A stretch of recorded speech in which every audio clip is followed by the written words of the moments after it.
जय हिंद दोस्तों। आज हम चर्चा करेंगे जो बीजेपी सरकार है उसके लिए 2019 का इलेक्शन किस प्रकार से था और 2024 का जो इलेक्शन है वो किस प्रकार से है। वीडियो को लास्ट तक देखना। अगर मेरी बात आपको सही लगे, जो भी बात बोली जाएगी वो बिल्कुल सही बोली जाएगी।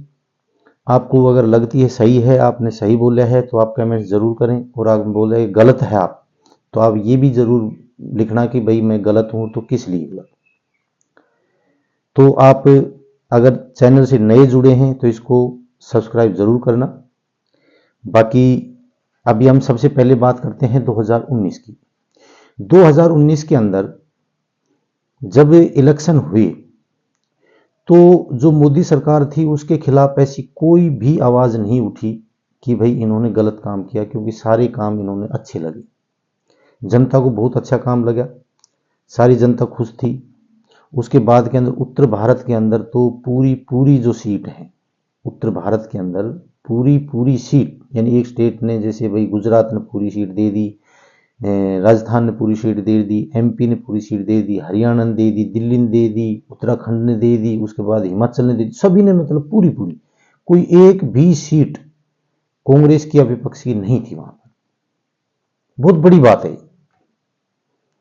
और आज इन जगहों के ऊपर कांग्रेस के पास में या विपक्ष के पास में खोने के लिए कुछ नहीं। जो भी आएंगी इनकी पॉजिटिव आएंगी। 5 आती हैं तो भी इनको प्लस है, 2 हैं तो भी इनको प्लस है। बाकी इधर से जो घटेंगी तो वो बीजेपी की घटेंगी, बाकी किसी की नहीं घटेंगी। जिनको भी 1-2 मिलती हैं तो प्लस ही। लेकिन अब की बार 2024 का जो चुनाव है इसके अंदर मोदी सरकार के लिए बहुत ज्यादा रोड़े हैं, बहुत ज्यादा कठिनाइयां हैं। और वो कठिनाइयां किस किस प्रकार से हैं, क्या क्या है, वो देखना आप। सबसे पहले सबसे जो बड़ा रोड़ा है वो, जिसका आज तक बीजेपी सरकार ने या मोदी जी के पास में किसी भी प्रकार का कोई तोड़ नहीं मिला है। ना ही आप रैली के अंदर बोला जाता है, ना ही किसी प्रेस कॉन्फ्रेंस के अंदर बोला जाता है। प्रेस कॉन्फ्रेंस तो हमारे मोदी जी करते ही नहीं कभी। यह है अग्निवीर, जो अग्निपथ योजना आई है, लागू की है, सबसे बड़ा रोड़ा है। इसका किसी प्रकार का कोई तोड़ नहीं है मोदी सरकार के पास। और इससे जो युवा साथी हैं वो अच्छे खासे नाराज हैं, कसम तक उठा रहे हैं कि अब की बार नहीं, आगे तक भविष्य तक की कसम उठा रहे हैं कि भाई हम बीजेपी को वोट नहीं देंगे। ये सबसे बड़ा रोड़ा है। यहां पर एक टीए जो भर्ती होती थी वो भी एक मेन मुद्दा है, क्योंकि टीए की भर्तियां होती थी, बच्चों का जो सपना था ड्रेस पहनने का, आर्मी का, सैनिक बनने का, वो सब चूर चूर हो चुका है। उसके बाद आता है किसान का किसी प्रकार का कोई 2019 के जो इलेक्शन थे उसमें किसी प्रकार का कोई विरोध नहीं था, लेकिन अब की बार अच्छा खासा विरोध है। आप हरियाणा के अंदर तो देख भी रहे हैं, जेजेपी के और बीजेपी के जो भी नेता गांव में जाते हैं तो उनका विरोध होता है, उनको गांव से वापस लौटना पड़ रहा है। आप देख रहे हैं, ये मैं नहीं, आप भी देख रहे हैं।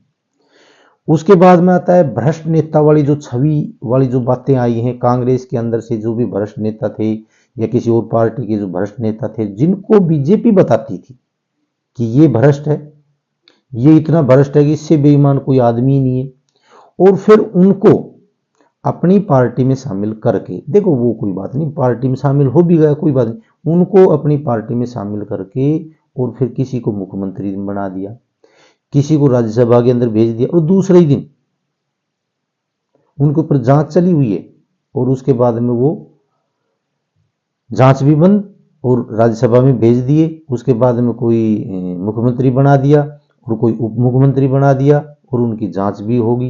ये किस प्रकार का न्याय है? कौन मानता है इसको? आज के दिन पब्लिक इतनी अनपढ़ नहीं है, पढ़ी लिखी पब्लिक है। ये पब्लिक सब जानती है आप क्या कर रहे हैं, क्या नहीं कर रहे हैं। इस चीज का बड़ा असर पड़ेगा। उसके बाद जो असर पड़ने वाली बातें वो बता रहा हूं आपको, ये उल्टी पड़ सकती हैं। बिहार के अंदर जो नीतीश कुमार हमारे जो मुख्यमंत्री हैं बिहार के अंदर, उन्होंने इंडिया जो गठबंधन था उसको सबसे पहले उसके अंदर जो उनको इकट्ठा करने वाला या जो गठबंधन बनाने वाले वो थे। और जब उन्होंने ये देखा कि अब तो आपकी जो कुर्सी है वो मुख्यमंत्री की भी जाने वाली है और उधर से भी नाम आपका प्रधानमंत्री का नहीं आया, तब उन्होंने वहां से एकदम चाल खेली और एकदम पलट गए और उसके बाद में वहां से इस्तीफा दिया और बीजेपी में शामिल हो गई, एनडीए में शामिल हो गई। ये एक जनता के ऊपर बहुत बुरा असर पड़ेगा और जनता इसका जवाब देगी। मेरे हिसाब से तो जनता इसको जवाब देगी और ये बीजेपी एनडीए के ऊपर ये दाव उल्टा पड़ सकता है, क्योंकि वहां पिछली बार 40 में से 39 सीट थी, मायना रखती है ये बिहार के अंदर। और अगर वहां से 10 भी या 20 भी सीट कम होगी तो बीजेपी के लिए बहुत बड़ा नुकसान होगा। महाराष्ट्र के अंदर जो जोड़ तोड़ हुआ है, जो नेता आपने मालूम है जो भ्रष्ट नेता बताए जाते थे बीजेपी की तरफ से, और उसके बाद में वही कोई मुख्यमंत्री बन गया, कोई राज्यसभा में चला गया और वो उनका सबका साफ सुथरा काम हो गया और उनके ऊपर किसी प्रकार का कोई केस नहीं चल रहा, भी कोई कार्रवाई नहीं चल रही है, क्योंकि वो बीजेपी में शामिल हो चुके। इस चीज का अभी जनता किस प्रकार से रिएक्शन करती है, किस प्रकार से जवाब देती है, उसका अब आने वाला चुनाव बताएगा। जहां जहां नुकसान होने का डर है मैं वहां बता रहा हूं आपको। उसके बाद जरूरत से ज्यादा बदलाव, सबसे जो बड़ा बदलाव जो मुख्यमंत्री बनाने का था, किसी को भी मुख्यमंत्री बना दिया, किसी को बना दिया, नहीं। इससे आप एक बात बताओ, सबसे बड़ा जो बदलाव था, जो सबसे बड़ा एक उदाहरण है वो मैं बताता हूं। एमपी के अंदर जो शिवराज सिंह चौहान जी थे, जो मुख्यमंत्री थे, जिन्होंने बहुत अच्छा काम किया, जिसकी वजह से लोगों ने उनको वोट दिया, और सभी जो एमपी जो मध्य प्रदेश के जो निवासी थे, जो वोटर थे, उनकी सबकी इच्छा थी कि हमारा मुख्यमंत्री शिवराज सिंह चौहान ही बने।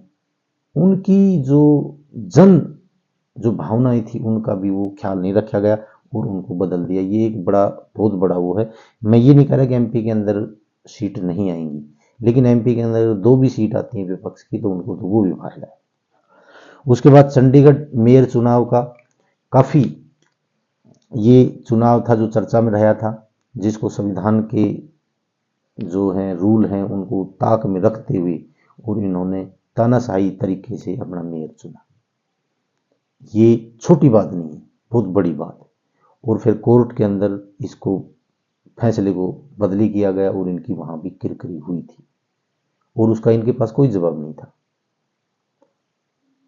तो ये जो मुद्दे मैंने बताए हैं, ये मुद्दे अब की बार प्रभाव डालेंगे और मोदी सरकार पर डालेंगे।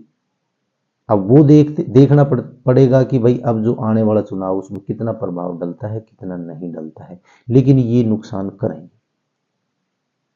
आप इस चीज को देखना। फिर भी मैं यही बोलता हूं कि अगर मैंने गलत कहा हो तो आप कमेंट जरूर करना और मैंने सही कहा तो आप जरूर कमेंट्स करना। बाकी मैंने आपको इतना ही बताना था। अगर मेरी वीडियो आपको अच्छी लगी हो तो इसको लाइक, शेयर और सब्सक्राइब जरूर करना। जय हिंद, जय भारत।